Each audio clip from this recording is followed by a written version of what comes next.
Bonjour à tous, je suis Efis Abouté et j'ai décidé, comme vous le savez, de découvrir la plupart des entrepreneurs africains qui gagnent leur vie en ligne de n'importe quelle façon. Pour ce premier numéro, j'ai décidé de prendre en interview Monsieur Martial Chao, qui est spécialisé dans le streaming et dans l'industrie musicale. Bonjour Martial. Bonjour Mike, comment tu vas? Je vais bien. Parle de toi, quel est ton parcours, d'où tu viens? Comme tu le sais, je suis né ici, j'ai vécu une bonne partie, j'ai fait une licence en marketing communication, j'ai été chapeauté dès le début par Monsieur Kojo, fondateur de Nouvelle Donne. C'est avec lui que j'ai surtout appris le métier, etc. Je travaille dans les équipes pour l'Afrique, pour l'expansion du projet du label sur le continent. Et par après, on va dire, j'étais assistant com, puis après responsable du catalogue, etc., etc. J'ai puis travaillé avec d'autres artistes africains, que ce soit sur le management ou sur la production. J'ai accompagné des labels comme Pamobar, LSA Prod, Blue Diamond sur le lancement de leur service digital, des self-made men de Blaze. Voilà des exemples parmi tant d'autres. Puis par après, j'ai travaillé aussi pour Kezit. Et pour finir, j'ai fini chez PS23 Publishing Montréal au Canada. Ils sont spécialisés dans les éditions, ils produisent aussi des artistes et surtout des compositeurs. Et déjà, côté compositeur, le label a pu faire pas mal de gros placements sur de gros artistes comme Rof, Booba, Jul, Nekfeu, ce qui leur a valu des disques d'or et de platine. Donc c'est un gros label indé. Du coup, actuellement, tu en es où dans ton parcours? Oui, au jour d'aujourd'hui, ça fait quelques années que je suis à mon propre compte. Et j'ai lancé Melo Record pour la production, Melo Édition pour les éditions, Melo Distribution pour la distrib et Melo Marketing pour tout ce qui est service marketing en ligne pour les artistes et labels indés. Donc voilà un peu résumé mon parcours.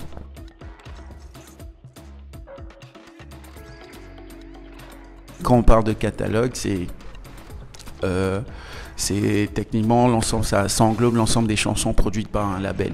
Donc c'est comme toi, EFI, tu as une société de production appelée EFI et que tu produis 100 albums. Les 100 albums là représentent ton catalogue. Donc quand tu l'as, c'est bien beau, mais après il faut l'exploiter, il faut mettre en place des stratégies pour le développer. Donc qu'est-ce que tu fais? Tu peux trouver un agrégateur ou un distributeur pour faire distribuer ton catalogue pour que cela puisse générer de l'argent. Si c'est de vieilles chansons, tu as envie de redonner vie à ce projet, tu peux aller voir d'autres artistes qui marchent bien en ce moment et leur dire ça vous intéresserait de remixer telle vieille chanson, de le ramener au goût du jour, des choses comme ça, ou signer des artistes upcoming qui sont en train de monter, que tu prends, qui vont remixer ce genre de trucs, remettre le projet au goût du jour pour que ce soit accessible à tout le monde, qu'ils aillent écouter, pour qu'ils kiffent. Et puis au-delà de ça, ton catalogue, quand tu l'as, tu peux aussi le proposer pour tout ce qui est service de synchro, pour les pubs, les films, les séries, etc.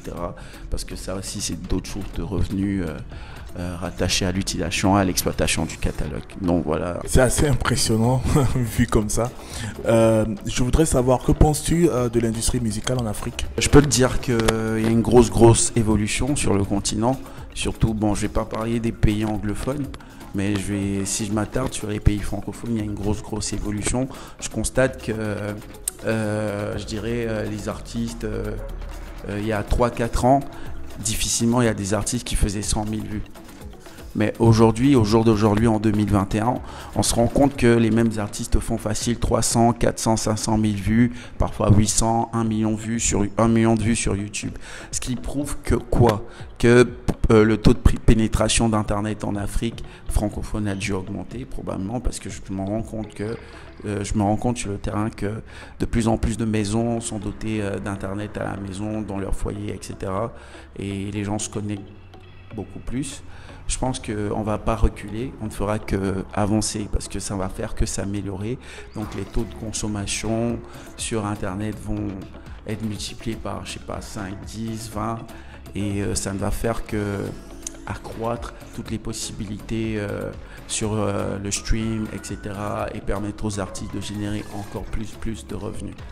Et maintenant, quelles sont les perspectives selon toi par rapport au streaming en Afrique, dans le sens où comment est-ce qu'un Africain, un artiste africain peut profiter du streaming, de l'industrie du streaming? Je dirais qu'en Afrique, les artistes ont toujours, et les labels ont surtout besoin de s'organiser, de mieux adapter, de mieux s'adapter à l'évolution du marché et surtout de mieux travailler leurs sorties.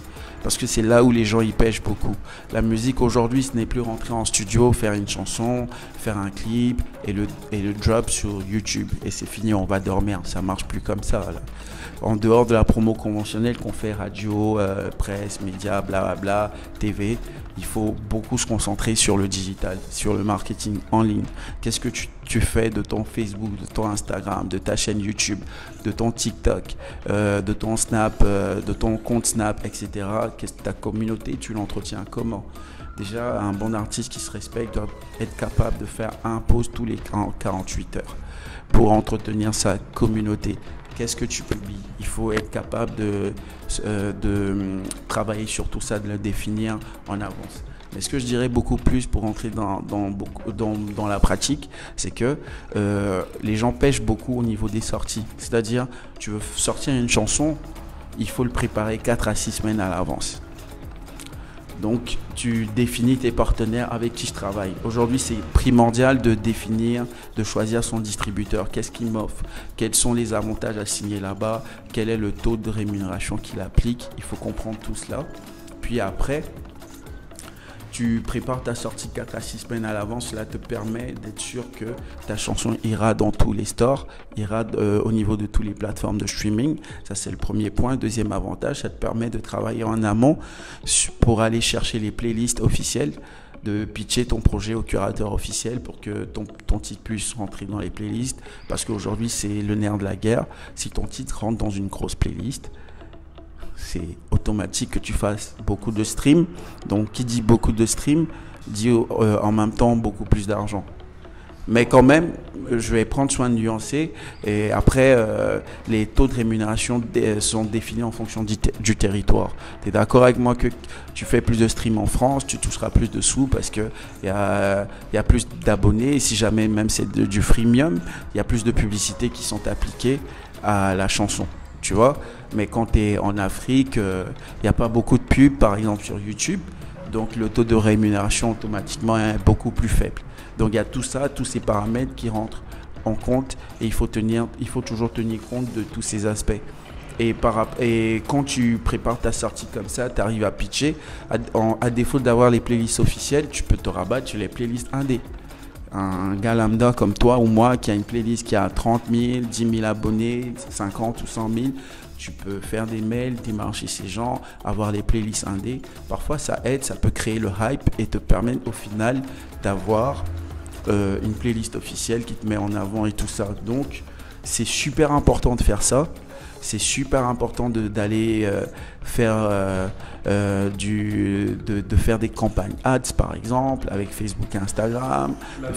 Oui, bien sûr, parce que tu dois inciter les gens à aller cliquer sur ta musique. Si tu ne le fais pas, les gens ils le feront pas, tu vois. Donc faut te donner toutes les chances possibles de pouvoir mettre en avant ta musique pour que les gens puissent aller dessus.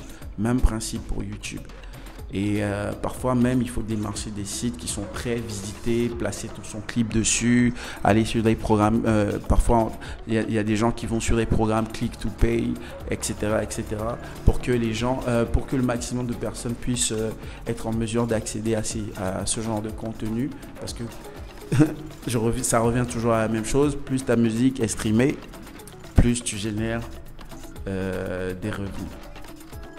Donc voilà un peu comment l'écosystème fonctionne. Je pense que c'est plus ou moins ressemblant à l'écosystème du blogging, dans le sens où déjà dans le blogging on fonctionne par rapport au nombre de pages vues, et chez vous c'est par rapport au nombre de sons écoutés, par rapport au nombre de playlists et au nombre de morceaux qui sont écoutés et rémunérés en fonction. Et je pense qu'il y a quelques petites ressemblances dans ce sens-là. Donc dans ce sens-là, ça voudrait dire qu'il y a un système de revenus passifs à long terme. On peut toujours dire ça aussi, d'une certaine manière aussi, tu vois. Mais à part ça, est-ce que tu penses que par rapport à tout ce que tu as expliqué, l'artiste lambda africain peut aller lui-même dans une playlist, peut avoir ces fonctionnalités-là, ou bien sinon, qu'est-ce qu'il peut faire, à qui il peut s'en tenir? Il faut dire que l'artiste lambda, il n'a pas forcément la connaissance. À la base, c'est même pas son travail. Son travail, c'est de rentrer en studio, de créer, faire de la création. C'est ce pourquoi c'est toujours bien de se doter. Si tu as un bon distributeur qui offre ce genre de service, c'est bien. Sinon, tu vas chercher les services d'un bon marketeur en ligne qui va juste mettre en place des stratégies adaptées à ta musique pour aller te chercher le maximum d'auditeurs possible. Parce que c'est vraiment ça l'enjeu aujourd'hui. Qu'est-ce que je fais pour attirer du monde, pour qu'ils viennent écouter ma musique? Si tu es capable de répondre à cette équation, c'est automatique que tu tires ton épingle du jeu. Je prends l'exemple du Togo. Il y a pas mal d'artistes qui sont distribués chez moi. Et on travaille en amont énormément sur chaque sortie. Et la majeure partie, c'est des réussites, là. Tu vois, c'est de grosses réussites parce que ils ont compris. Déjà, il faut qu'ils comprennent et qu'ils intègrent ça et qu'ils comprennent que c'est important de travailler comme ça, de changer de façon de voir les choses parce que le monde évolue et qu'aujourd'hui, tout se fait en ligne. Si tu n'existes pas sur le digit, c'est que au final, tu vas rien générer. Et en plus, là, on est en période Covid où les artistes n'ont pas de scène. Donc, leur source de revenus majeure, c'est le digital. C'est-à-dire tous les gars qui ont vu leur musique distribuée sont en mesure d'aller chercher un peu de revenus. Sans compter que pendant la Covid, qu'est-ce qui se passe? On se rend compte que le taux de consommation de musique en ligne a augmenté de plus de 15%. C'est-à-dire que les gens, ils sont venus à la maison, ils veulent écouter la musique, ils veulent faire pas mal de choses et ça se passe surtout en ligne. Donc imagine, il y a encore des artistes en Afrique qui ne sont pas distribués.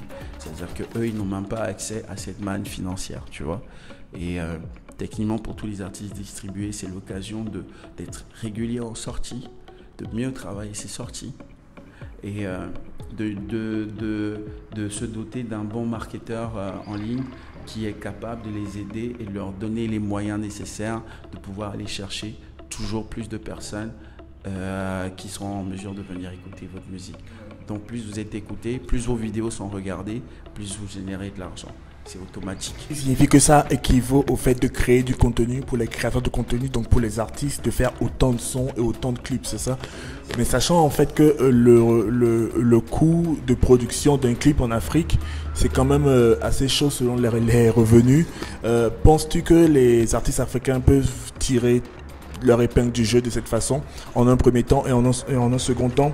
Est-ce que tu penses que de cette façon, beaucoup d'artistes africains peuvent avoir la chance de se faire écouter sur des plateformes comme Spotify et Deezer, vu qu'il n'y a pas trop de taux d'écoute en Afrique? Ouais, parce que moi je pense que s'il faut parler du taux d'écoute des plateformes de streaming, déjà en Afrique, on se rend compte que la majeure partie des auditeurs, c'est la diaspora.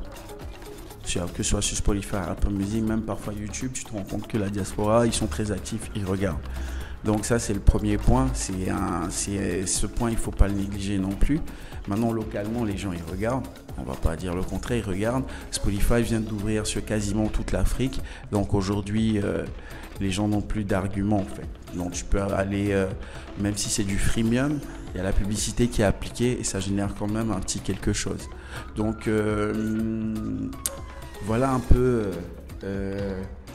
l'écosystème. Moi, j'ai envie de te dire que moi, je ne considère pas que créer des vidéos, c'est trop cher. Non. Tout dépend de quel type de vidéo tu veux créer. Tu n'es pas obligé non plus d'aller faire un gros clip bling bling.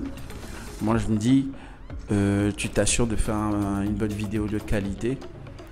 Au lieu de faire un clip de nuit qui va occasionner plus de frais en lumière et tout ça, pourquoi ne pas faire un clip de jour? Voilà. Et pour un clip rap, par exemple, tu n'es pas obligé d'aller payer des figurants, des choses comme ça. Tu peux faire ton clip dans ta street, dans ton quartier. Et les gens vont se mobiliser, etc. Donc il faut user de pas mal de stratégies pour faire ce genre de choses. Et je pense que ça aussi, c'est un vrai problème parce que au niveau de la production des projets, les gens ils pensent que c'est en mettant 3, 4, 5 millions pour faire une vidéo qu'on va avoir le buzz, on va ramener le stream. C'est faux.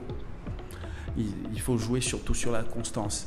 Et faut travailler sur l'évolution de ces projets dans le sens où on commence avec un petit budget C'est-à-dire si aujourd'hui tu sors ton projet avec 200 000, 250 000 pour un clip, tu checkes tes stats, tu vois si tu travailles sur ta stratégie pour ramener des auditeurs.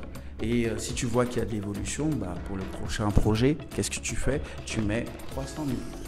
Et le projet d'après, tu essaies de mettre 400 000. Puis, voilà, et les gens, ils ont le sentiment que ce gars-là, il évolue à chaque sortie.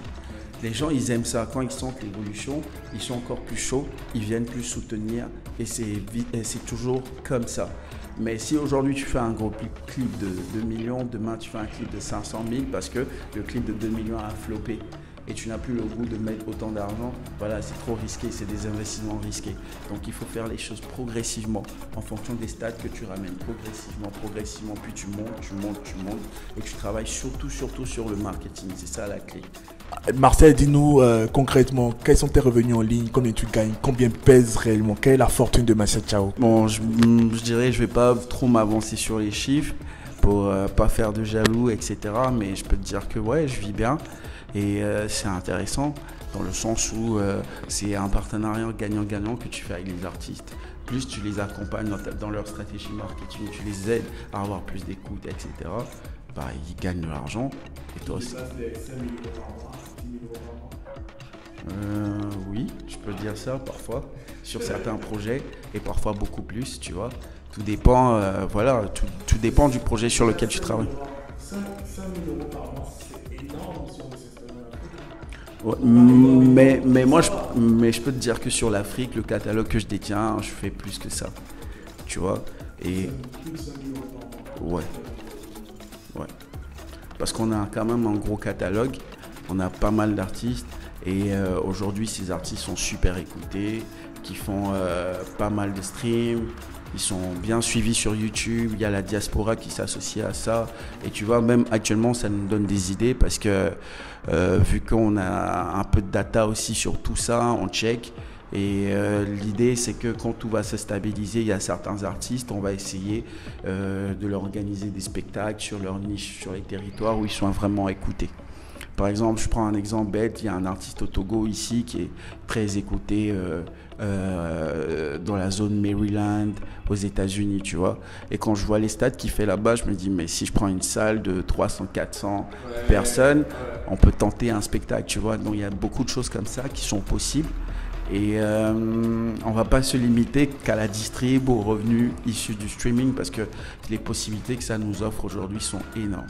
Moi, je ne connais pas trop, mais je sais par exemple que dans le milieu du blogging, quand vous choisissez une thématique par rapport à la niche, vous avez beaucoup plus de chances de vous faire écouter par rapport aux gens de cette niche. Et quand je fais l'allusion par rapport à la musique, je peux me dire que quand par exemple je dis du n'importe quoi, vous choisissez le domaine, peut-être je vais dire du rap au gospel. D'accord? Et vous savez que vous connaissez des mots-clés qui vont vous permettre de vous référencer plus facilement par rapport aux gens qui tapent beaucoup plus les grosses églises, les mots-clés dans le milieu du gospel, du christianisme, etc. Ils auront beaucoup plus de chances de vous regarder quand ils vont taper le nom peut-être église, si. Tu peux nous expliquer un peu? Effectivement, c'est un gros travail de référencement et de placement de mots-clés. C'est important. Beaucoup pensent que sur YouTube, ils peuvent drop leurs vidéos et puis c'est tout, quoi. Ça s'arrête là. Non, le textuel c'est important, les keywords c'est important. Donc je vais te donner des tips, tu peux utiliser simple Google Trend, tu peux trouver des mots-clés, etc. Et moi j'utilise beaucoup une application qu'on appelle VidQ, VIDQ, qui fait de la notation de référencement de ta vidéo sur YouTube par exemple. Ouais, donc quand tu mets ta vidéo, il note ton référencement sur 100. Quand tu es en bas de 50, tu es proche de 0, tu sais que c'est pas bon là. Tu vois, mais quand tu es proche de 80, 90, 100, tu sais que là tu as fait un bon taf, tu as bien référencé ton truc. Si tu fais de l'afrobeat, parfois l'appli te permet d'aller scruter un peu ceux qui sont sur ce secteur, ce qu'ils font comme référencement. Donc parfois tu peux faire un peu de copier-coller, puis tu rajoutes quelques mots-clés qui se rapportent à toi pour te démarquer un tout petit peu. Et ça marche très bien. Quand tu le fais bien, tu peux aller chercher jusqu'à 5000, 6000, 7000 streams tous les jours. Là. C'est une dinguerie. Oui. Parce que ce que ça permet parfois, c'est de...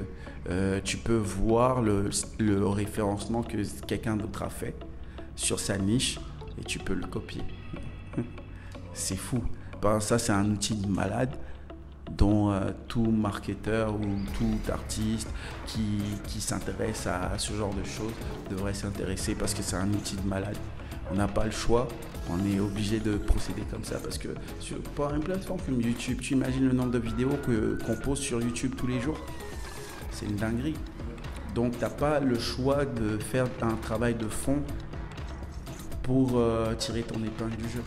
On te laisse, Martial, dis-nous 2 ou 3 tips pour mieux référencer sa musique en ligne, YouTube ou whatever, si tu as des trucs à donner. Je ne parlerai pas forcément de référencement, je dirais, première chose, préparer sa sortie 4 à 6 semaines à l'avance, travailler avec un bon distributeur, s'assurer de qu'est-ce qu'il m'offre, est-ce qu'il m'offre un peu de marketing, est-ce qu'il m'aide à aller trouver des playlists, etc. etc. À défaut, est-ce que moi-même je suis capable d'aller chercher des playlists, que ce soit officielles ou playlists indépendants, les playlists fait par des indés, voilà. Donc ça c'est le premier volet. Et quand tu comprends tout ça, par après sur chaque sortie, sur les plateformes comme YouTube, il faut faire un gros référencement. Il faut bien utiliser ces comptes réseaux sociaux, Facebook, Instagram, TikTok, tout ça. Faire des challenges, c'est vraiment à la mode et ça ramène des streams de malades. Et je l'ai déjà dit tantôt sur YouTube, allez chercher des mots-clés par rapport à votre niche ou à votre, sur le marché que vous voulez, sur le secteur où vous souhaitez vous positionner. Allez faire ça, utilisez une appli comme VDQ pour aller voir ce que les autres font et essayer de l'appliquer à votre projet et ça va vous aider à vous démarquer.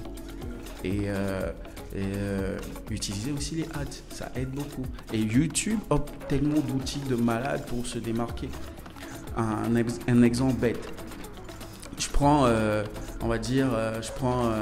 un artiste comme Kiko qui veut sortir sa nouvelle vidéo et entre-temps, le clip qui buzz, c'est Toofan qui buzz en ce moment. Qu'est-ce que tu peux faire? Il y a des campagnes sur YouTube que tu peux mettre en place où tu t'assures de mettre la nouvelle vidéo de Kiko en avant sur les personnes qui vont cliquer pour voir la vidéo de Toofan. Ou tu peux voir la vidéo de Kiko proposée, soit dans un petit coin, ou parfois ça vient en in-stream et ça te propose de l'écouter ou de skipper avant d'aller écouter du Toofan.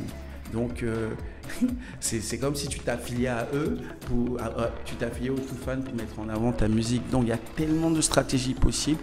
Donc il faut se creuser la tête, user de créativité, un peu d'imagination pour se démarquer. Je voudrais juste préciser, si je comprends bien, le in-stream, c'est lorsque tu suis une émission ou bien une vidéo sur YouTube et il y a une pub qui interrompt pour un petit moment et tu reprends ton émission juste après, n'est-ce pas? Voilà, c'est ça.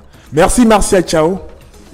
Merci à toi aussi, je veux dire que c'est un réel plaisir pour moi d'être le premier à participer à ta web série.